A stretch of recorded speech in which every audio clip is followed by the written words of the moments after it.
Talk, c'est un webinaire qui est organisé tous les dimanches à 20 heures, où nous recevons une personnalité inspirante avec qui nous échangeons sur un sujet pertinent lié au monde du digital et de l'entrepreneuriat.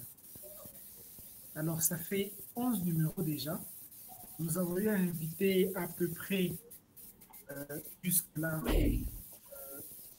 10 ou 11, si j'ai bonne mémoire, jusqu'à 13 personnes, parce qu'il y a certaines sessions où nous avons eu à recevoir plusieurs personnes à la fois. Alors, je tiens à vous remercier de votre participation aujourd'hui, car nous avons un sujet assez intéressant qui est lié au domaine professionnel, au travail en général. Alors, nous sommes dans un monde qui change, nous sommes dans un monde qui évolue, et ce qui fait en sorte que les besoins des entreprises en termes de ressources humaines changent. Et le changement s'effectue quasiment toutes les années. Aujourd'hui, vous pouvez rentrer dans une entreprise, on utilise X machine, et demain, quand vous rentrez là-dedans, c'est une autre machine qui est utilisée. Ce qui fait en sorte que les employés ou les personnels des entreprises sont obligatoirement obligés, permettez la tautologie, de se former, de s'adapter, d'adapter leurs compétences aux besoins de ces entreprises-là. C'est donc un sujet pertinent de savoir comment adapter ces besoins, plutôt adapter ses compétences aux besoins des entreprises. Aujourd'hui, j'ai l'honneur de recevoir M. Patrick Kasonga. Il aura à se présenter avant qu'on puisse continuer. Et pourquoi j'ai choisi M. Patrick? Parce que M. Patrick, premièrement, il est responsable du centre d'excellence de Salama. Il aura à nous dire c'est quoi le centre d'excellence Salama. Et c'est quelqu'un qui milite beaucoup dans les compétences pour les besoins des entreprises. Et au cours de ce webinaire, nous allons échanger avec lui pendant 45 minutes. Il y aura une phase d'exposition, je poserai des questions et lui, il nous donnera quelques réponses. Et les dernières minutes, les 15 dernières minutes, vous aurez la parole et vous aussi poser votre question. Vous pourrez noter ça pendant le webinaire ou si vous en avez déjà, vous pouvez garder ça quelque part. Et à la fin, M. Patrick va aussi répondre à cette question que vous nous réservez. Donc, sans plus attendre, nous allons directement démarrer. Et la première question que je pose aux invités, c'est d'abord de se présenter. Donc, M. Patrick, à vous la parole. Pourriez-vous nous dire qui est M. Patrick Kasonga? Bonsoir Clerc, bonsoir à tous. Et merci Clerc de m'avoir invité à ton webinaire. Alors, c'est la question la plus difficile, je pense, c'est de se présenter soi-même. On ne sait pas ce qu'il faut dire, ce qu'il ne faut pas dire. Voilà, donc, je m'appelle, comme vous l'avez dit, Patrick Kasonga. Je suis enseignant depuis une vingtaine d'années. Je donne cours à ISIS, à l'UPL et dans d'autres institutions. Actuellement, sur le plan académique, je suis chef des travaux, comme on dit. Et les fonctions que j'occupe à l'ESIS, qui n'est plus ESIS, maintenant parce qu'on a migré vers l'université Don Bosco de Lubumbashi. Donc, je suis directeur du centre d'excellence, comme vous l'avez dit. Le centre d'excellence est une structure qui fait de la formation continue, et là, ça rentre bien dans le sujet d'aujourd'hui. Et en plus de cela, je suis également chargé dans l'université Don Bosco, je suis chargé du service informatique. Voilà, donc c'est plus ou moins ce que je suis, très passionné par la recherche. Et voilà, donc j'aime bien échanger avec les jeunes et tous ceux à qui j'ai donné cours, qui m'ont rencontré, savent que c'est bien ma passion. Voilà plus ou moins ce que je peux dire. Bon, si tu veux savoir, je suis marié, évidemment, et père de 5 enfants. Voilà. Ça, c'est une bonne chose. En tout cas, votre parcours est vraiment louable.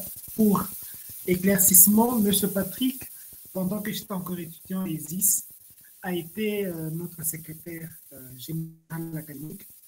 Et j'avoue que M. Patrick m'avait beaucoup inspiré, surtout avec la formation continue et déjà avec un point qui a trait au sujet d'aujourd'hui, l'adaptation justement de nos compétences aux besoins de l'entreprise. Alors, sans plus attendre, je vais passer à la première question que j'ai réservée pour vous. Pourriez-vous nous dire pourquoi, d'abord de base, quels sont les besoins des entreprises en termes de compétences et pourquoi il est nécessaire pour tout le monde de s'adapter ou d'adapter ses compétences aux besoins des entreprises. D'accord, Claire. Pour commencer, avant de parler des besoins des entreprises, il faut peut-être circonscrire c'est quoi une entreprise. Parce que je pense que si on comprend bien, on comprendra pourquoi est-ce que l'entreprise a des besoins. Oui. En français facile, on peut dire qu'une entreprise, c'est quoi? C'est comme une organisation qui regroupe des personnes qui vont exercer un certain nombre d'activités en vue de réaliser un objectif. Ça peut être un objectif financier ou autre. Et donc, sur le plan économique, on peut dire que l'entreprise vise justement la création des richesses. Et pour y arriver, elle a besoin d'un certain nombre de personnes qui ont des habilités dans un certain domaine pour lui permettre de réaliser cet objectif noble. Donc, c'est dans ce sens-là que je peux dire que l'entreprise a des besoins en termes de ressources humaines, si on peut parler de compétences, en plus des besoins financiers, des besoins dans plusieurs domaines. Mais nous, on va se focaliser beaucoup plus sur les besoins en ressources humaines. Bon, pour vous donner un exemple facile, j'aimerais que cet échange soit beaucoup plus simple pour que tout le monde puisse saisir le contenu. Donc, on a besoin dans une entreprise d'une personne qui doit, par exemple, gérer les finances, qu'on peut appeler un directeur financier. On va avoir besoin d'une personne qui gère les personnes, le personnel. On a besoin d'un directeur des ressources humaines. On a besoin d'une personne qui gère les affaires dans des contacts avec l'extérieur. On aura besoin d'un directeur commercial qui peut vendre des produits, etc. On aura besoin, sur le plan technique, d'une personne qui doit gérer soit le matériel informatique, soit le char automobile, etc. C'est un directeur technique, voilà.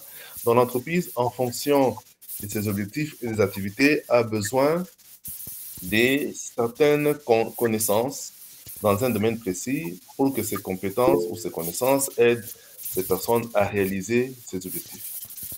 Alors, aujourd'hui, tu es d'accord avec moi, Claire, que les entreprises évoluent beaucoup. Évoluent beaucoup. Tu peux t'imaginer que pendant la période de Covid, qui pouvait penser au télétravail? Donc, quelqu'un pouvait travailler à partir de chez lui avec son ordinateur ou son téléphone. Donc, il y a des besoins ou des contraintes qui font que parfois, on est obligé de s'adapter à l'environnement. Et aujourd'hui, je pense qu'on en parlera dans cet échange. Il y a des besoins liés aux déchets, à l'environnement immédiat que nous sommes en train de gérer. Il y a la pollution qui génère de nouveaux besoins. Aujourd'hui, on ne parle plus des véhicules avec carburant, c'est des véhicules électriques maintenant. Donc, les besoins qui vont se créer, c'est des besoins des personnes qui savent manipuler les batteries, qui savent réparer les batteries et qui vont s'adapter à ces nouveaux métiers. En informatique, c'est l'intelligence artificielle. Donc, il y a 10 ans, on en parlait en balbutiant, mais aujourd'hui, ça envahit tous les domaines. Donc, l'entreprise aura besoin justement de ces besoins-là. Et pour finir pour cette question, je peux aussi dire que dans le temps, quand on gérait l'entreprise, on avait besoin de ce qu'on appelle des agents commerciaux. Donc, une personne, même aujourd'hui, qui doit se déplacer d'une entreprise à une autre, qui doit faire la promotion des produits, les vendre. Mais avec l'avènement de l'Internet et des réseaux sociaux aujourd'hui, le travail est devenu autre. On a besoin maintenant de quelqu'un qui gère la communauté, un community manager, qui peut gérer tous les, on peut dire les clients potentiels, toute la communauté qui suit une entreprise à travers les réseaux sociaux. Et c'est de nouvelles compétences qui font intervenir du digital et du numérique. Voilà, donc nous sommes dans une transition numérique où les entreprises classiques sont obligées de se doter de nouvelles compétences pour faire face à tous ces besoins. Voilà un peu plus ou moins de manière ramassée ce que je peux dire sur cette question. Ok. J'aimerais d'abord me rassurer si vous arrivez à bien m'entendre, vous. Il y a dans le message, on dit que ma voix est un peu trop bas. Effectivement, oui, on dirait qu'il y a un petit bruit de fond, mais bon, je t'entends quand même. Ok. Bon, je vais essayer de régler ça. Mais là, j'espère que c'est bon maintenant. Merci Oui, beaucoup. c'est bon. C'est ok, bon. merci. Alors, c'est justement ce que vous venez de dire. C'est très intéressant et j'apprécie beaucoup. Alors, la deuxième question que j'avais pour vous, c'est justement cette adaptation des compétences. Comment elle se passe? Je donne un exemple. Aujourd'hui, je suis un développeur. Ce que j'ai appris à l'université n'est plus ce qui est demandé, par exemple, dans les entreprises. Comment je dois m'adapter? Je sais que la réponse sera plus facile avec le terme formation, mais pourriez-vous beaucoup plus rentrer en profondeur pour justement nous dire comment nos compétences, on peut les adapter aux besoins des entreprises? Oui, très bien. C'est une très, très belle question. Et je pense que c'est cela même les bien fondé de ta communication d'aujourd'hui. C'est qu'en fait, on ne se forme pas pour se former. Par exemple, la plupart des qui nous suivent sont du domaine informatique, ou il y a d'autres domaines aussi. Généralement, on a choisi les filières d'études, bon, sans très bien savoir pourquoi. Peut-être c'est parce que, bon, on avait des facilités d'aborder telles études, parce que c'est vrai aussi qu'on avait des ambitions de devenir tel autre, mais sans peut-être avoir eu à tâter le marché pour savoir quelles sont les opportunités qui sont faites sur le marché, quels sont les besoins réels. Alors, donc, par rapport à votre question qui est très, très précise, donc, nous avons aujourd'hui beaucoup d'universitaires qui sont formés dans la formation classique, hein, je parle de la formation classique, et qui obtiennent un certain nombre de compétences. Et du coup, quand vous quittez l'université, vous allez vers les entreprises, vous vous rendez compte effectivement que les besoins des entreprises ne sont pas toujours en adéquation avec vos compétences. Et tu as dit tout à l'heure, tu es un développeur, par exemple, tu fais beaucoup de développement, mais tu arrives dans une entreprise où on préfère acheter des logiciels, n'est-ce pas, plutôt que de développer ses propres logiciels. Alors, qu'est-ce que tu fais concrètement? Alors, avant d'aller à la formation, il est parfois important soi-même de faire ce qu'on appelle le bilan de ses compétences. Donc, quand tu finis tes études ou tu finis un cursus précis, tu fais un bilan de tes compétences. Moi, parfois, je préfère vous prenez un morceau de papier et un stylo, vous commencez à écrire, voici mes compétences. Tu les énumères. Parfois, on les fait sur les CV, n'est-ce pas? Vous énumérez vos compétences. Par exemple, je suis développeur, je suis analyste, je fais de l'analyse des données, je conçois des systèmes d'information, je peux faire du marketing, voilà, je peux faire un certain nombre de choses par rapport à ce que vous avez appris. Alors, lorsqu'on fait ça, on fait premièrement, c'est faire un bilan de ses compétences. Qu'est-ce que je sais faire et qu'est-ce que je ne sais pas faire? Ça, c'est de première colonne. Deuxième colonne, qu'est-ce que l'entreprise me demande de faire? Quelles sont les compétences que l'entreprise veut que je puisse avoir pour exercer le travail qui m'est donné? Et quand tu fais le rapport entre les deux, tu sais voir quel est le gap, quel est le fossé qu'il y a entre ce que tu connais et ce que l'entreprise veut. Peut-être tu peux même connaître beaucoup, l'entreprise te demande moins. C'est le blabla que je fais souvent, hein. Je m'excuse, peut-être s'il y a beaucoup d'informaticiens parmi nous. Parfois, on apprend beaucoup de choses, etc. Mais tu arrives dans une entreprise, tu ne fais qu'Excel, en fait. N'est-ce pas? Voilà, donc tu as beaucoup appris, mais l'entreprise, en fait, te demande de l'Excel, mais avec peut-être un peu plus d'analyse par rapport à un domaine qui n'est pas le tien. Par exemple, ça peut être dans le domaine de la logistique ou des ressources humaines. Donc, c'est un peu ça pour moi. Il faut commencer par faire un bilan de ses compétences et voir aussi ce que l'entreprise offre comme tâches et des compétences qui sont requises pour ça. Et tu essaies de faire une évaluation pour voir quel est le gap et comment tu peux le combler. Ça, c'est la première étape à mon niveau. Alors, si tu veux que j'embraye sur la formation, je vais y aller, mais je ne sais pas si à ce niveau, ça va, Claire. Oui, ça va, mais vous pouvez continuer, oui. Ok, super. Donc, quand tu as fait ce bilan et cette comparaison, maintenant, tu passes à la deuxième étape. Ce que tu ne connais pas, il faut l'acquérir. Ou ce que tu connais moins, il faut l'approfondir. Et tu sais, vous savez tous parfois que ce qu'on apprend dans la formation académique, c'est parfois des informations. Il n'y a pas beaucoup de, comment je peux dire, il n'y a pas beaucoup d'expérience là-dessus. Quand tu as appris de la comptabilité, c'est vrai, tu sais faire un bilan, un grand livre, tu as appris classiquement, mais quand tu arrives dans une entreprise, tu es confronté à des faits concrets et parfois, il y a des notions supplémentaires que tu vas apprendre sur l'État en fonction des réalités de l'entreprise ou des besoins concrets. C'est aussi dans le domaine informatique. Tu apprends à créer une base de données avec accès SQL Server, etc. Mais tu arrives dans une grande entreprise où tu vois c'est une méga base de données et voilà, là, il te faut beaucoup d'autres éléments pour t'en sortir. Donc, à ce moment-là, tu cherches comment combler ce vide-là. Alors, la première chose la plus facile, c'est de se former. Mais voyez-vous, les études classiques prennent beaucoup de temps et parfois, malheureusement, dans l'entreprise, tu n'as pas tout ton temps. Donc, l'entreprise te prend tout ton temps et tu as très peu de temps pour réellement faire une formation académique complète. Donc, tu es obligé à ce moment-là de faire ce qu'on appelle de la formation continue. Dans des petites formations, parfois même certifiantes. Par exemple, tu peux faire une formation de 2 semaines, un mois, mais tu as une certification internationale qui peut te permettre d'être à la hauteur de la tâche qui t'est demandée. Et ce genre de formation, on les fait tous les jours en fonction des besoins.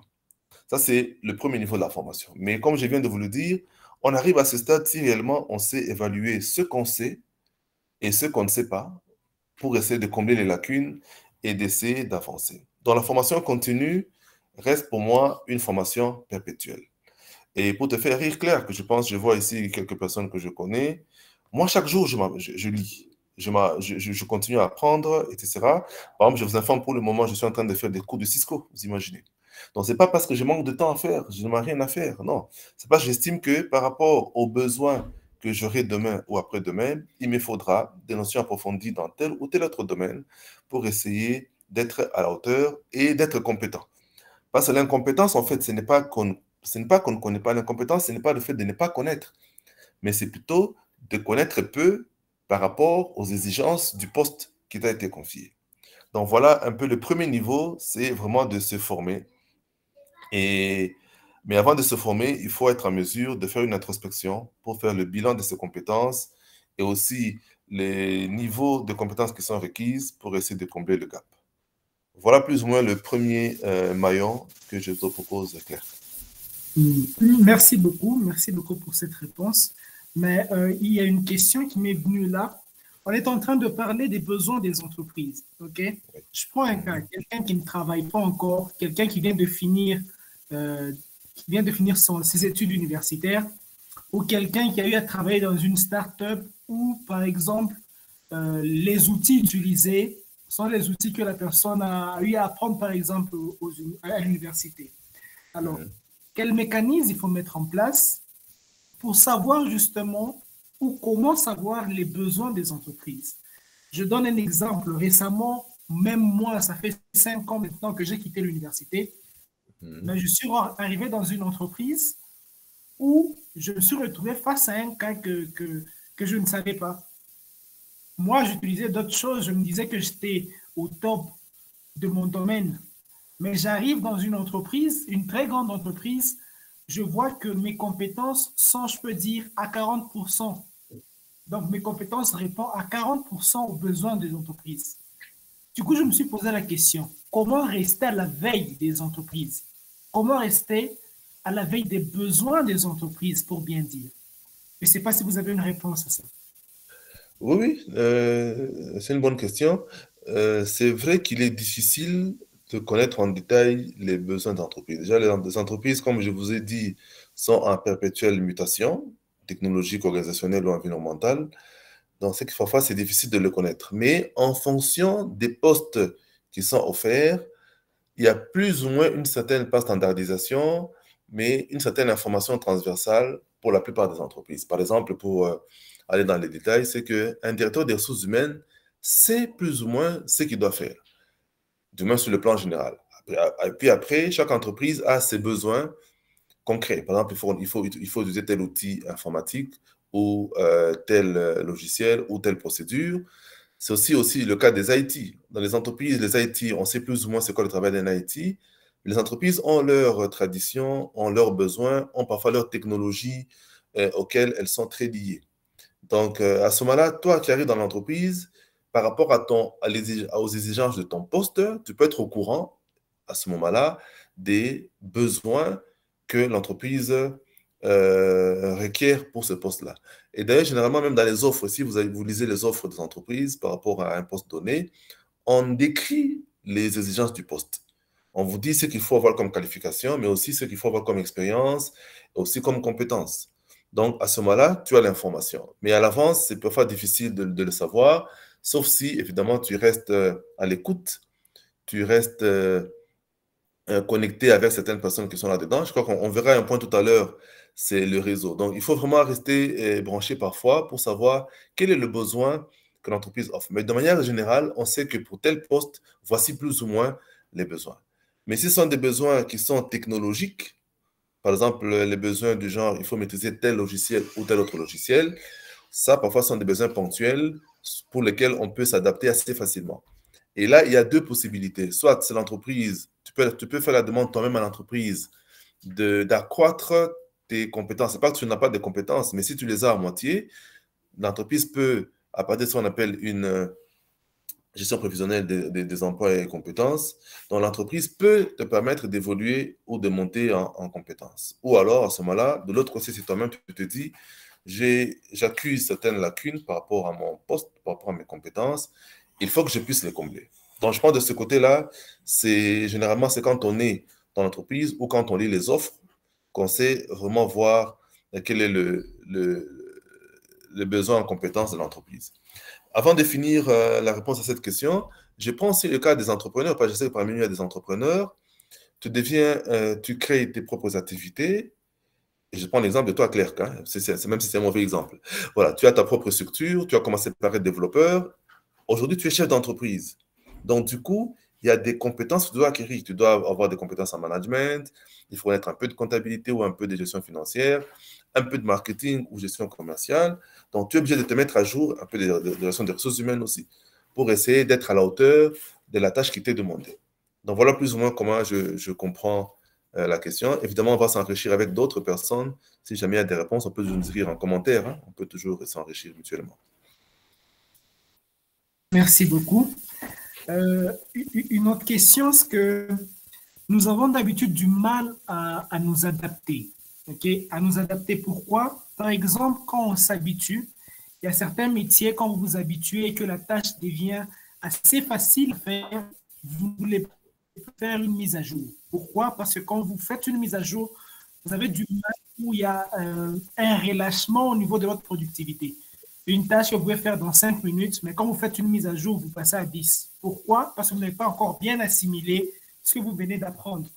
Et donc, ce qui se passe, c'est que les gens ne veulent plus apprendre, les gens ne veulent plus se mettre à jour, les gens veulent garder ce qu'ils savent pour justement ne plus se fatiguer ou soit euh, être là, vous chercher à apprendre, ainsi de suite. Et c'est ça même qu'on voit dans les grandes entreprises.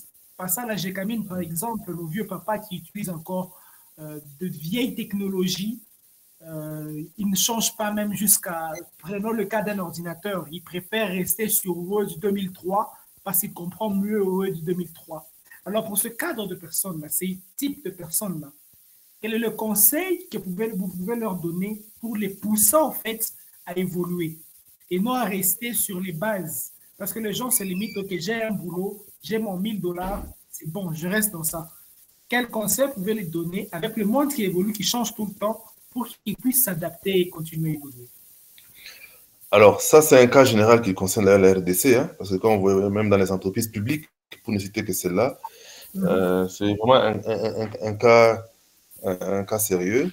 Mais je dirais d'emblée, avant toute chose, que refuser de se mettre à jour, c'est en fait reculer. Je recadre un peu notre discussion. Nous sommes dans une entreprise a ses objectifs, a sa mission et doit réaliser des bénéfices et créer de la richesse. C'est ça l'objectif d'une entreprise. Donc, quand l'entreprise vous engage et recourt à vos compétences, c'est pour que vos compétences l'aident à réaliser des bénéfices ou de la performance par rapport à ses objectifs. Alors donc, si vous ne voulez pas vous mettre à jour et être compétitif et être performant, on va vous éjecter facilement et vous remplacer par celui qui sera plus performant et plus compétitif que vous. Donc ça, il faut se mettre en tête cela. Deuxième chose, moi, je reproche souvent aussi aux entreprises le fait que parfois, on n'a pas une bonne gestion des ressources humaines. Si vous vous rendez compte qu'un personnel, ça peut être des agents qui ont fait 10, 15 ans, qui n'ont pas pu évoluer, l'entreprise a aussi l'obligation de les mettre à jour et de les faire évoluer par rapport à leurs compétences. Donc, c'est une responsabilité de l'entreprise, d'une part, qui n'a pas pu les faire évoluer, mais d'autre part aussi, les personnes qui refusent de se mettre à jour, je ne pense pas, Claire, je ne pense pas que quand on se met à jour, on devient moins productif. Moi, je pense que c'est plutôt l'inverse. Peut-être que c'est vrai qu'il y aura ce qu'on appelle le principe d'inertie. Au début, quand on apprend, on est un peu en train d'hésiter, mais dans la durée, ça peut être sur quelques jours, quelques heures, quelques semaines, on devient plus productif et plus performant. Et donc, quoi, ça aide beaucoup les entreprises à avancer. Une tâche que vous pouvez faire en 5 minutes, si vous la faites en moins de 5 minutes, c'est déjà bon. Une tâche que vous devez faire, par exemple, pour donner un exemple plus concret, on vous demande de faire une gestion des stocks. Vous avez un magasin, vous avez une fiche de stock, un produit entre, vous prenez votre fiche de stock, vous enregistrez manuellement, vous commencez à faire les calculs, voilà, il y a eu entrée d'autant, sortie d'autant, il reste autant. Mais si on vous demande de le faire sur une machine avec un petit fichier Excel et que vous le faites juste en saisissant les entrées, les calculs se font automatiquement. Donc la tâche que vous faisiez en 10-15 minutes, vous pouvez la faire en 1 minute. Donc là, vous devenez plus performant. Même si c'est vrai que vous aurez du mal à apprendre Excel 1 ou 2 jours, mais dès que vous habituez, vous serez plus productif et plus performant et le travail ira mieux. Et donc, je pense que c'est ça. Je sais que c'est toujours difficile d'apprendre, et surtout à un certain âge. Mais moi, je vous demande toujours, je crois que je vous ai toujours dit ça, il faut apprendre chaque jour. C'est créer une habitude, une culture d'apprentissage, et vous verrez vous-même que ça deviendra un peu votre pain quotidien. Donc, quand vous n'apprenez pas, vous sentez que vous reculez. Il faut apprendre et proposer justement à votre entreprise, votre employeur, le mieux de vous-même et parfois même proposer. D'ailleurs, je vais même chuter. Hein. Je viens d'un voyage où j'étais dans une réunion et dans cette réunion, on parlait souvent de la gestion des projets, des compétences en gestion des projets. Il y a le groupe PMA, on appelle ça le chapitre PMA de la RDC, qui a projeté sa présentation et tout de suite, une idée m'est venue pendant la conférence. Je me suis dit, pourquoi est-ce que, par exemple, les responsables des services informatiques des entreprises n'ont pas de certification en gestion des projets? Les, Gérer un département, c'est vraiment gérer des projets, c'est l'approche par projet.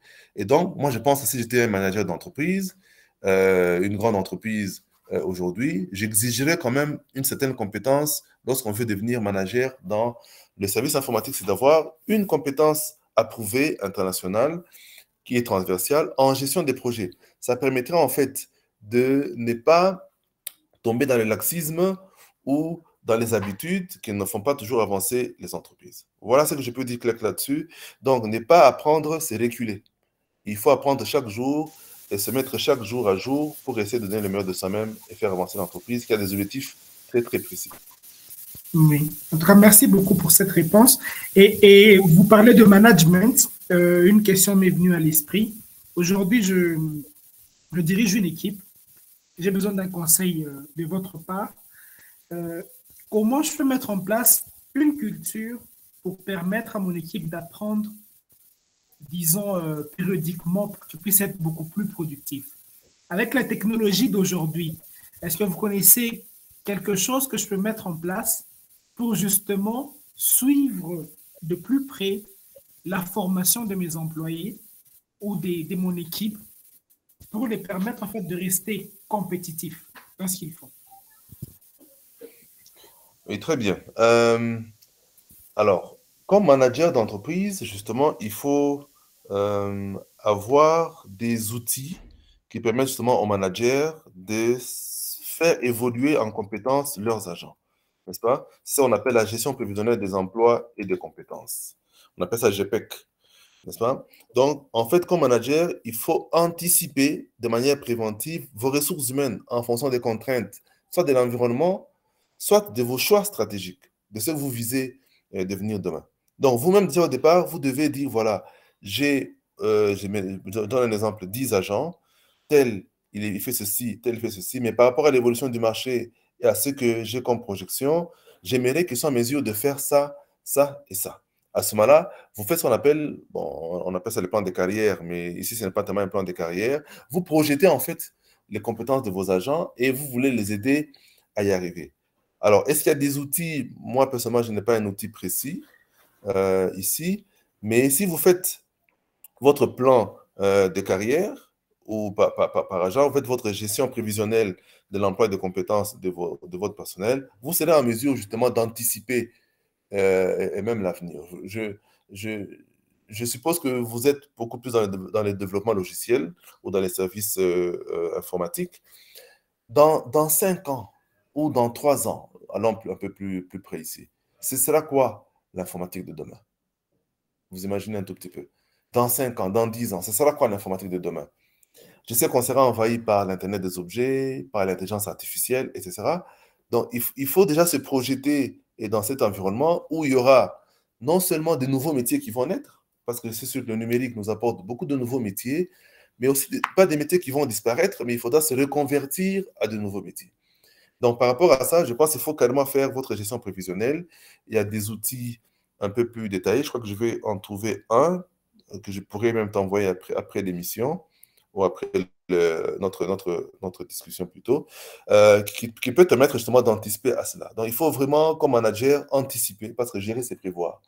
Et moi, je pense que c'est ça qui peut nous manquer si on ne fait pas attention à cela. Alors, les compétences, ça peut être au niveau technique, mais aussi au niveau comportemental et au niveau de la gestion de l'équipe. Tu sais, par exemple, Claire, et même tous ceux qui nous suivent aujourd'hui, doivent savoir que la plupart des problèmes parfois que nous avons ne sont pas toujours techniques. Parfois, c'est des problèmes d'ordre comportemental ou des problèmes oui, d'attitude ou de travail en équipe. Je vais vous donner un exemple très concret.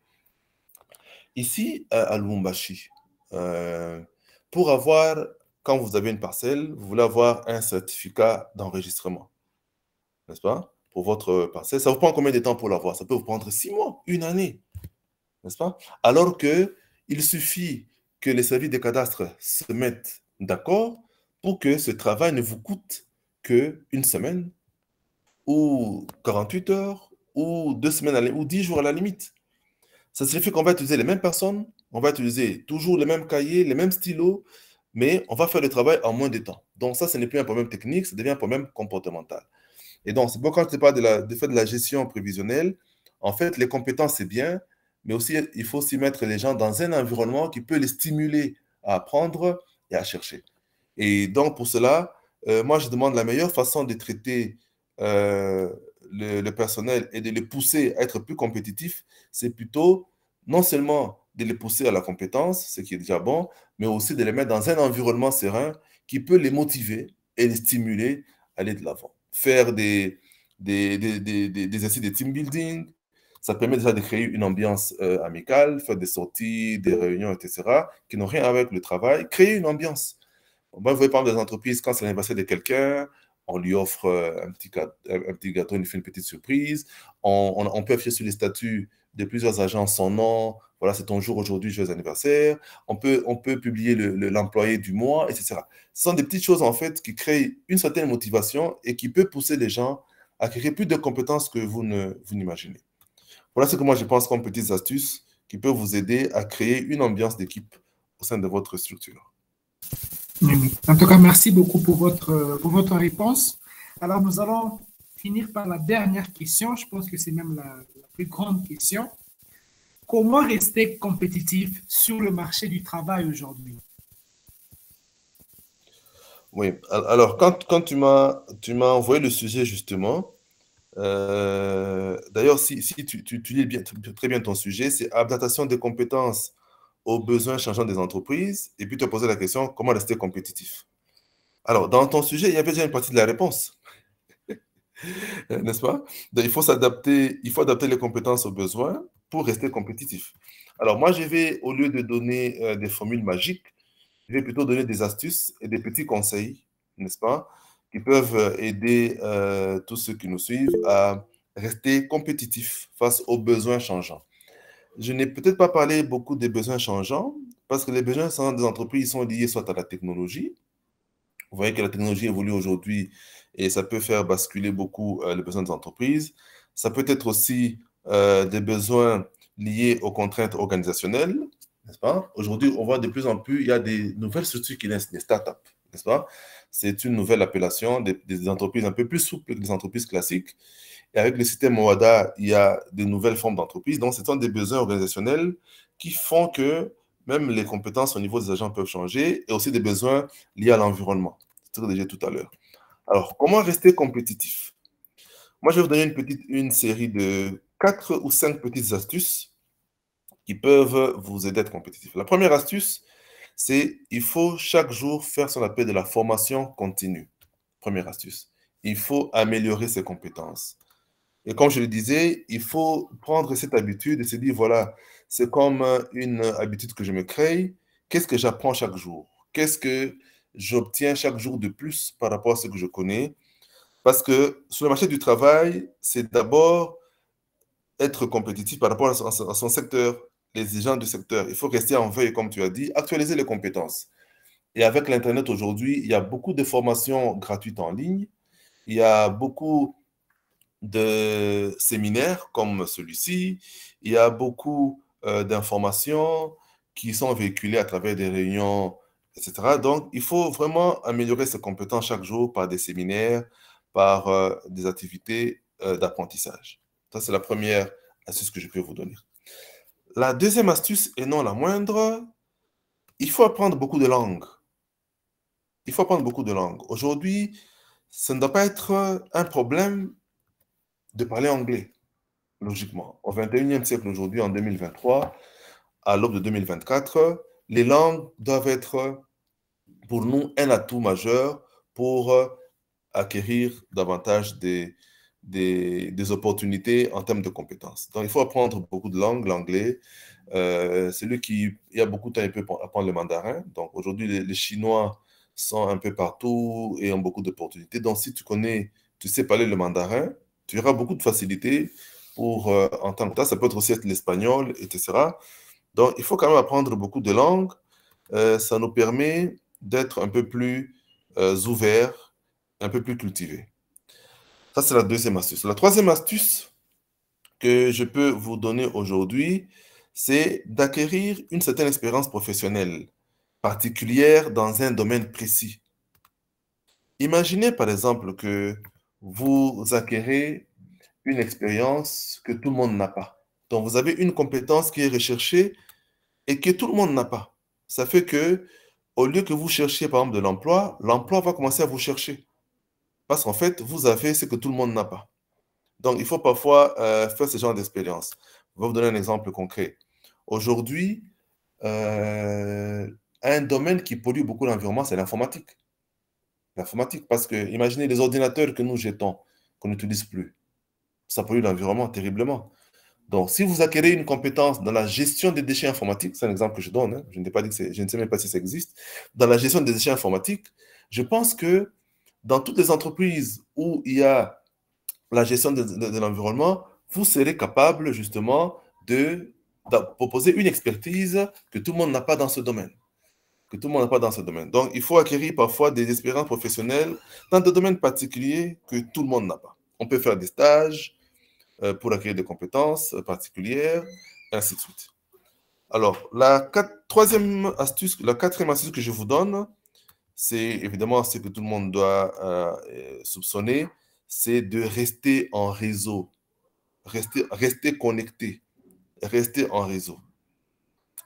Il faut être sûr que la plupart des emplois que nous obtenons, c'est à travers des informations qui nous sont véhiculées par les personnes qui font partie de nos réseaux.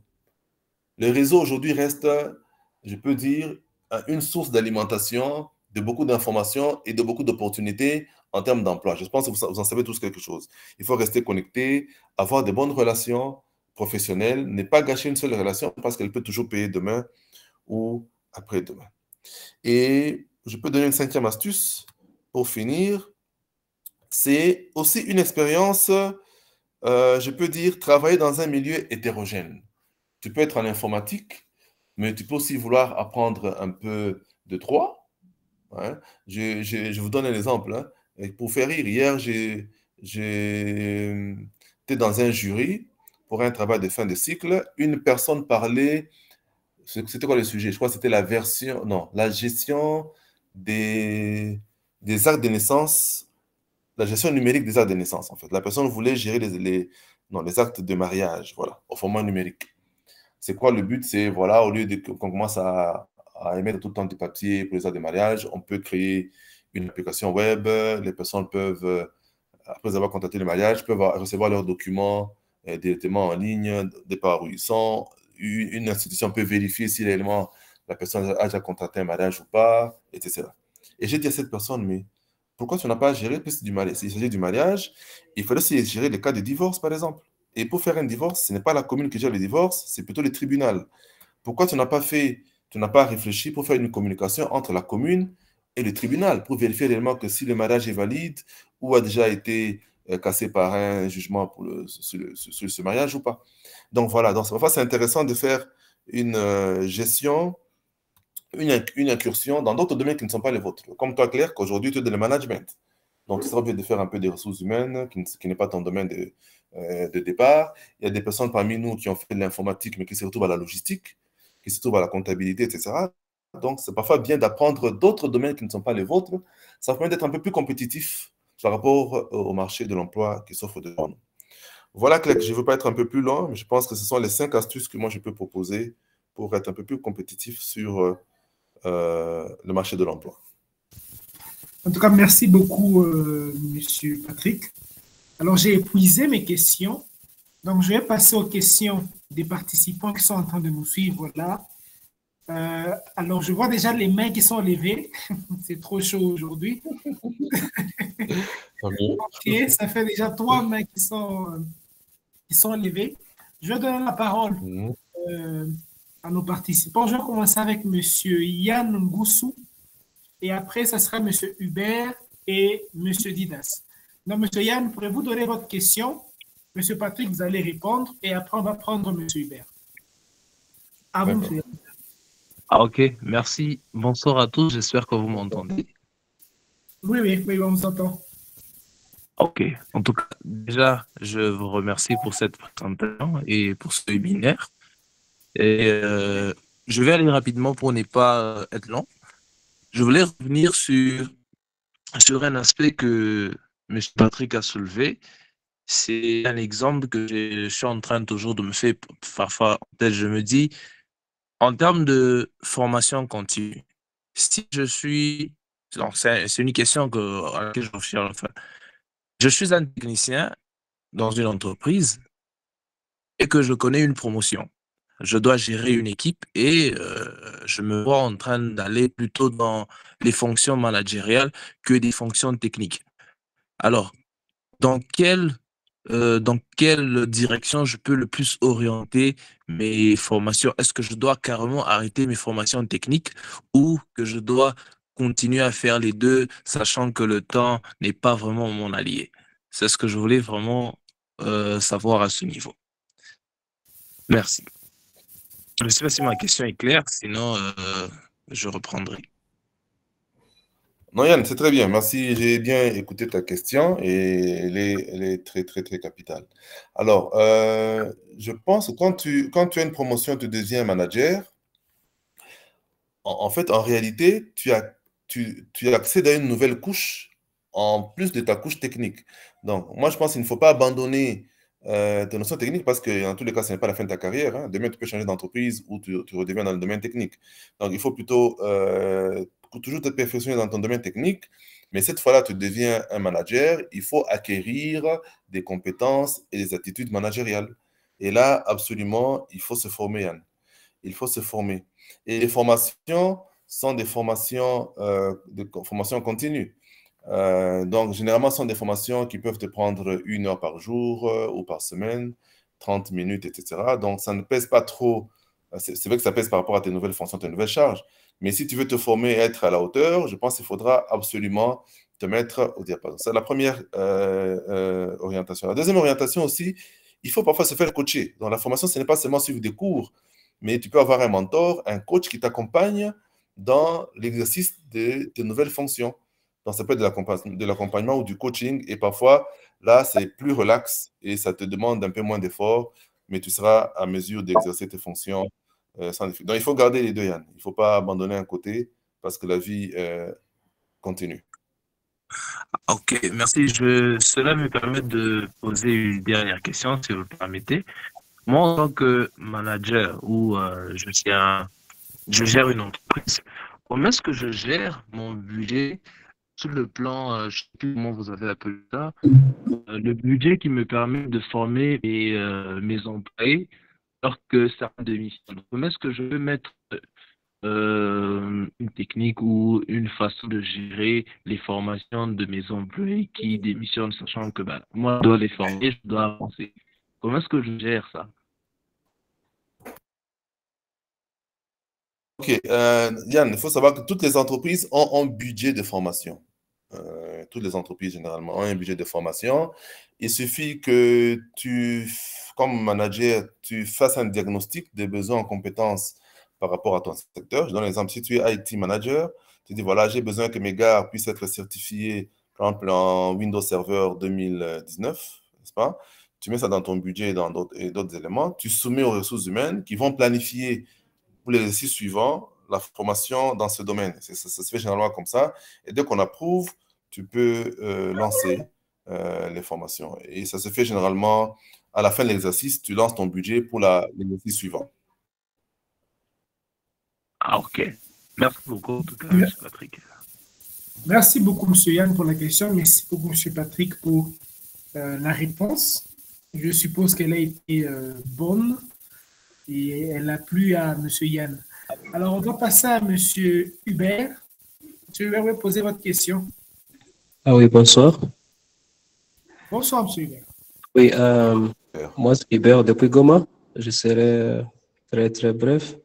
Mais M. Patrick va me permettre peut-être pour d'autres de les écouter inbox ou peut-être par d'autres canaux. Je remercie beaucoup l'initiative, surtout Didas qui nous a partagé l'opportunité dans notre groupe. Ma question, c'est celle-ci. Que pensez-vous du système éducationnel au Congo qui fait ce qu'on est étudiant et on commence à se préparer pour le monde professionnel lorsqu'on est remis du diplôme lors de la graduation. C'est maintenant qu'on commence à penser qu'on doit savoir comment écrire son CV ou apprendre l'anglais. Je pense que ça devrait commencer depuis le premier jour, en juin 1, quand on vient à l'école. Je voulais avoir votre point de vue par rapport à ça. Merci beaucoup. Alors, Hubert, tu me poses une très belle question. D'ailleurs, Clark, si tu le permets, je te proposerais quand même que, même si c'est peut-être moi pas l'invité, mais que tu puisses prendre ce sujet pour un prochain webinaire, la formation académique en RDC. Je pense que c'est une question fondamentale. Alors, moi, je suis de domaine de l'enseignement depuis plusieurs années, comme tu l'as dit, Hubert, et j'ai beaucoup de critiques envers notre système d'enseignement au Congo, et surtout dans le pays francophone en général. Je trouve pas normal que, voilà, tu as fait l'école primaire, tu as fait l'école secondaire, on peut dire que c'est une base. Tu arrives à l'université, on te prend des cours de 8h à 17h, n'est-ce pas? Donc, tu es déconnecté de la vie réelle. Tu fais 5 ans à l'université, donc tu fais, quand LMD maintenant, 3 ans de licence, 2 ans de master. Donc, tu fais 5 ans, si tu n'as pas échoué. Si tu as échoué, tu peux même faire un peu plus, 6 ou 7. Et après, tu entres dans la vie professionnelle. OK? Un peu déconnecté de la réalité du monde professionnel. À ce moment-là, on commence à te demander d'écrire un CV, etc., pour entrer dans les entreprises. Et comme on le dit, tu entres dans l'entreprise, tu trouves qu'il y a un gap entre ce que tu as appris et les besoins réels des entreprises. Donc, je pense que c'est vraiment notre système doit être un peu revu autrement.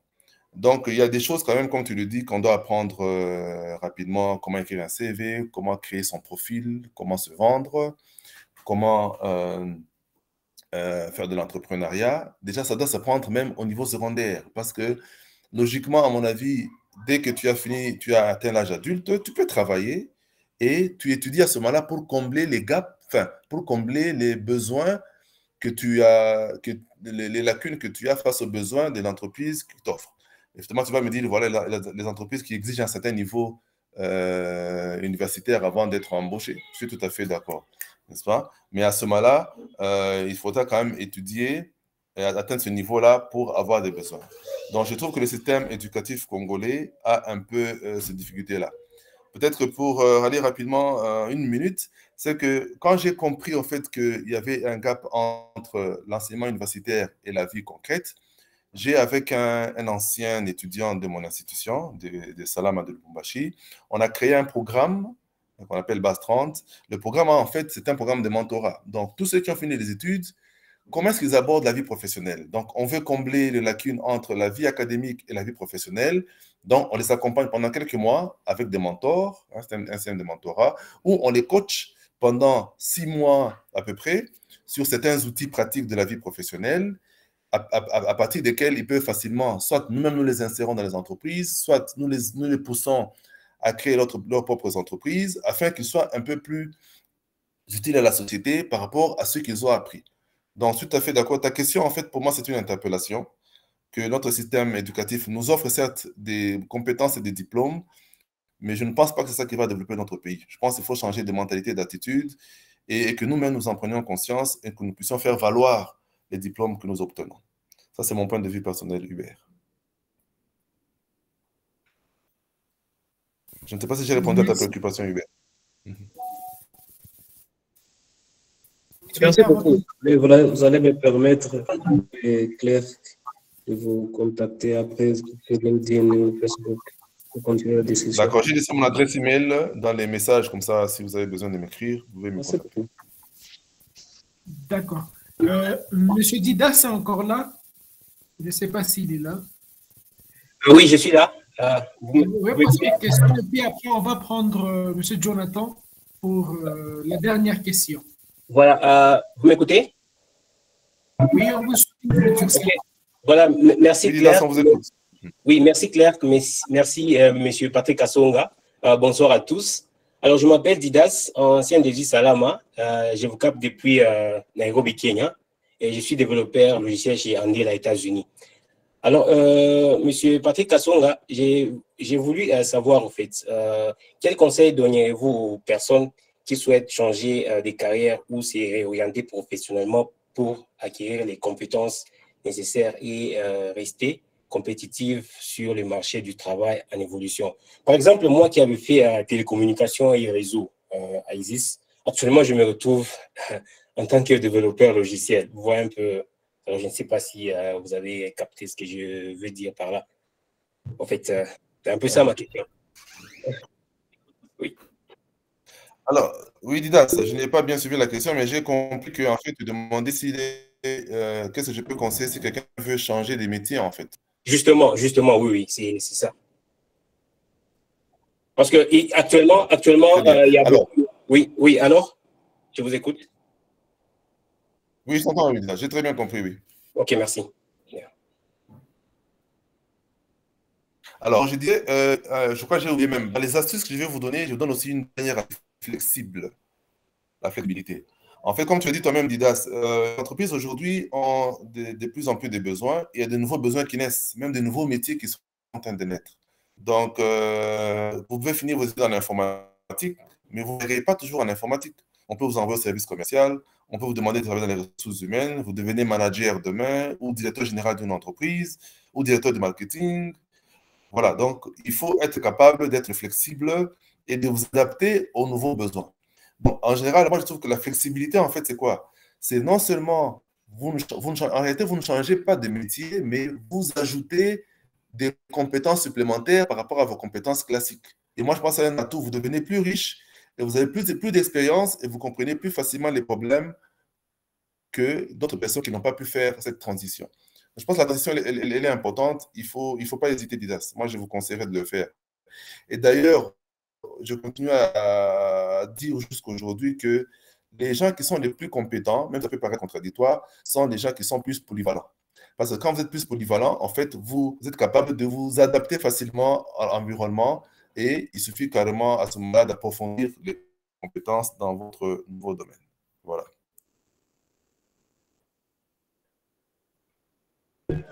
Justement, monsieur la parole. Monsieur Didas, je pense que c'était bon. Alors, nous allons prendre Monsieur Jonathan et on va finir avec Monsieur Isaac Bateragna. Je ne sais pas si je prononce bien le nom plutôt. Alors, Monsieur Jonathan Yobo, vous pouvez poser votre question.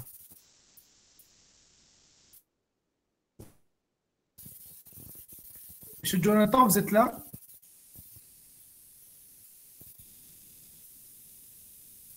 Apparemment, nous avons perdu M. Jonathan.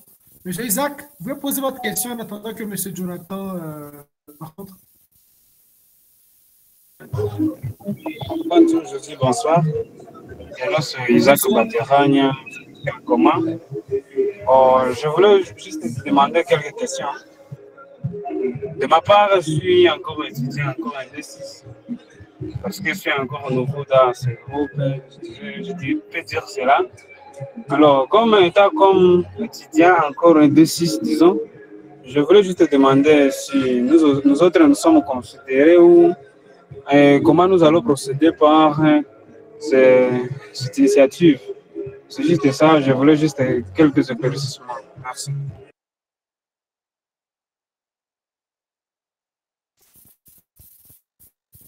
Monsieur Patrick, il y a votre micro qui est... En tant qu'étudiant, vous êtes aussi concerné. Claire, ça va maintenant? Oui, là c'est bon, là c'est bon. Là c'est bon, ok. Donc, mais je disais merci à Isaac pour la question. Même si vous êtes étudiant, Isaac, demain, vous serez obligé d'être des acteurs dans les entreprises. Et donc, ce que nous disons, en fait, vaut aussi bien pour ceux qui travaillent que pour ceux qui sont aux études. Parce qu'en réalité, même quand tu es en train d'étudier, tu peux trouver de l'emploi facilement. N'est-ce pas? Et si je ne sais pas quel est ton domaine d'études, tu peux faire le droit, mais tu peux trouver du travail dans un domaine obligé de t'adapter aux besoins changeants des entreprises ou à ces nouveaux besoins. Donc, Isaac, il faut rester dans la formation continue, rester flexible et rester ouvert aux opportunités. Je pense que c'est ça qui est capital. N'attendez pas la fin de vos études pour travailler. Même pendant que vous étudiez, cherchez du travail et par rapport à ce que vous avez comme compétences, les offrir aux sociétés et vous voyez que vous serez très utile aux entreprises. Je vous encourage beaucoup à être un acteur, m'excuse la tautologie, un acteur actif plutôt que d'attendre de finir vos études pour pouvoir être actif. Voilà, il faut déjà anticiper. Ok. Alors, nous sommes déjà en train de chuter. Merci pour l'encouragement. Je voulais juste quelqu'un qui va m'orienter parce que je ne sais pas comment je dois faire aussi.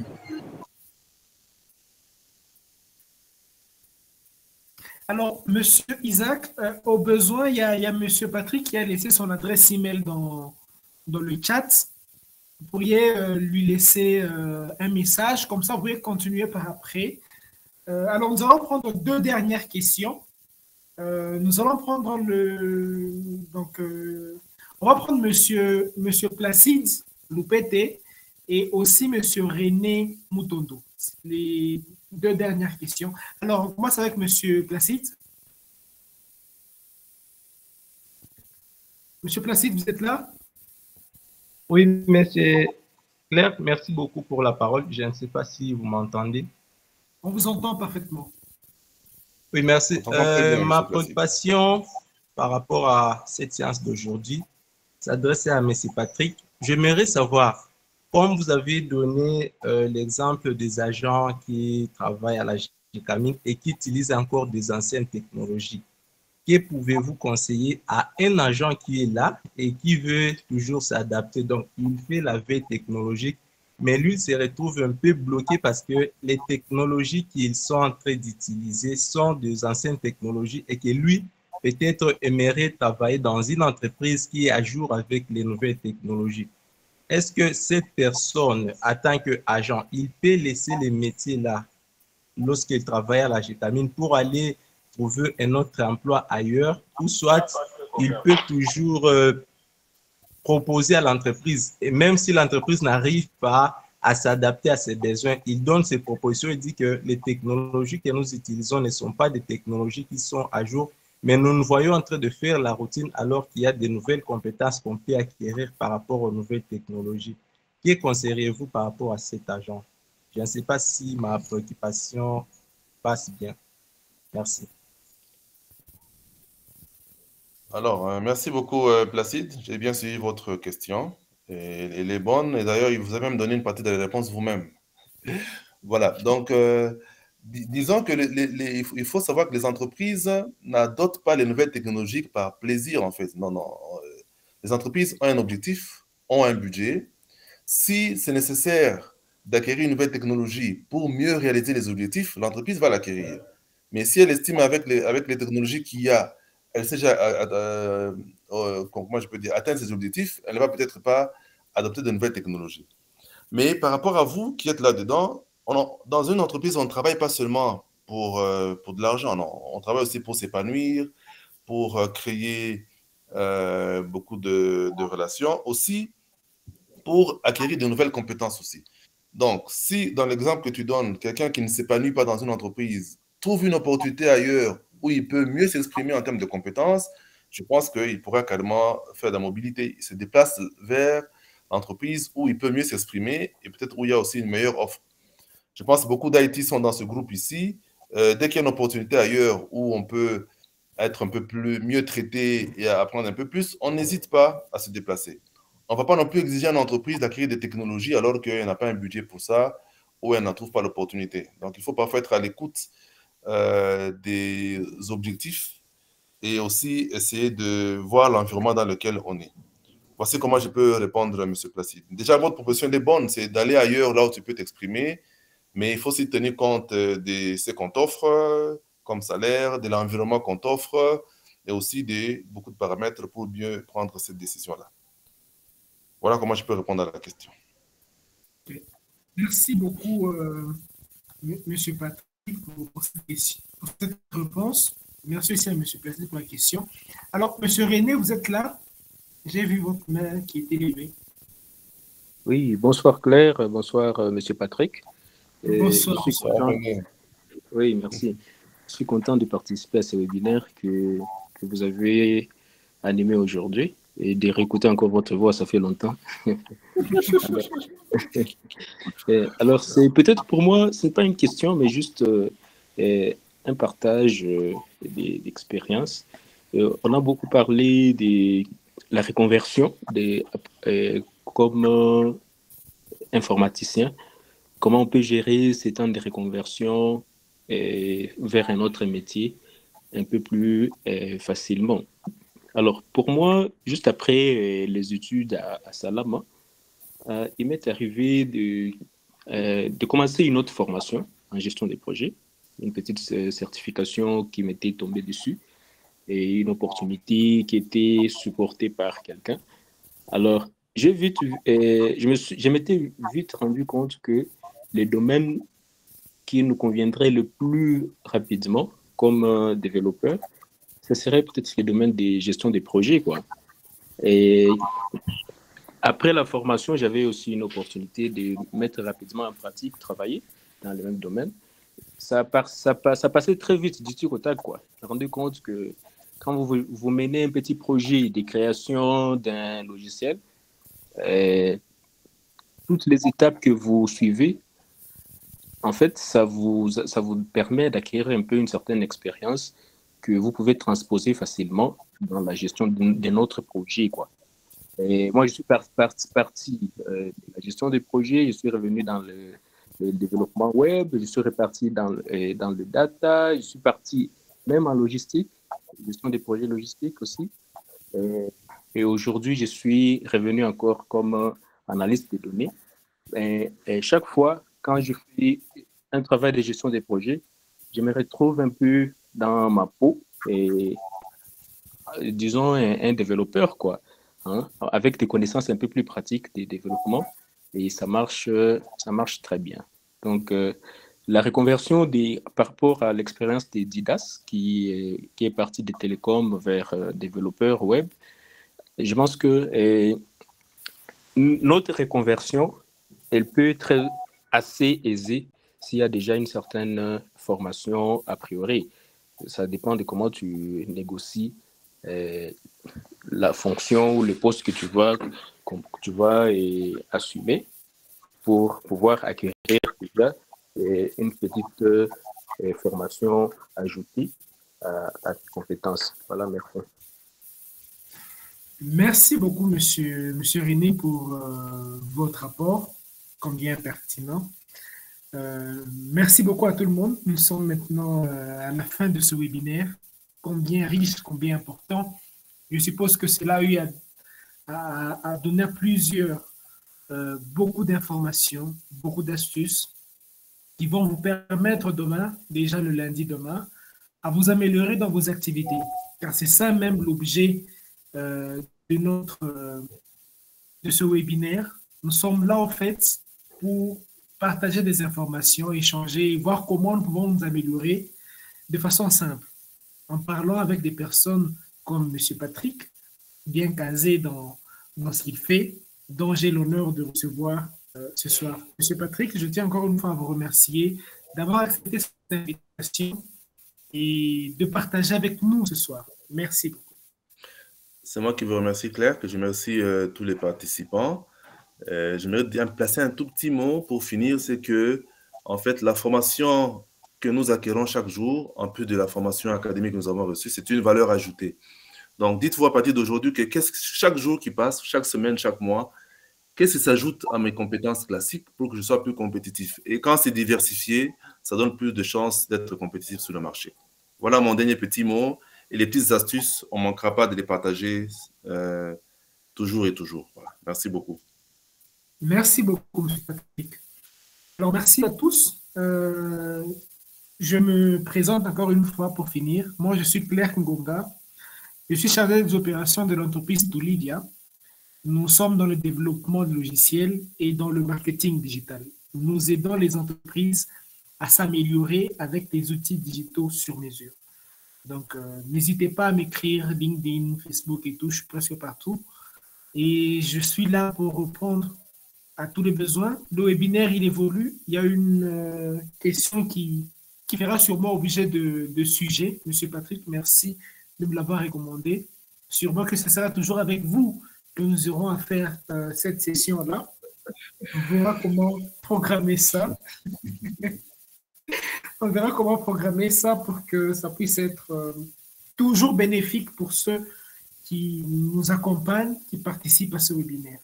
Encore une fois, je tiens à vous remercier et vous souhaiter un excellent dimanche. Bonne soirée à tous et on se retrouve pour l'autre dimanche à 20h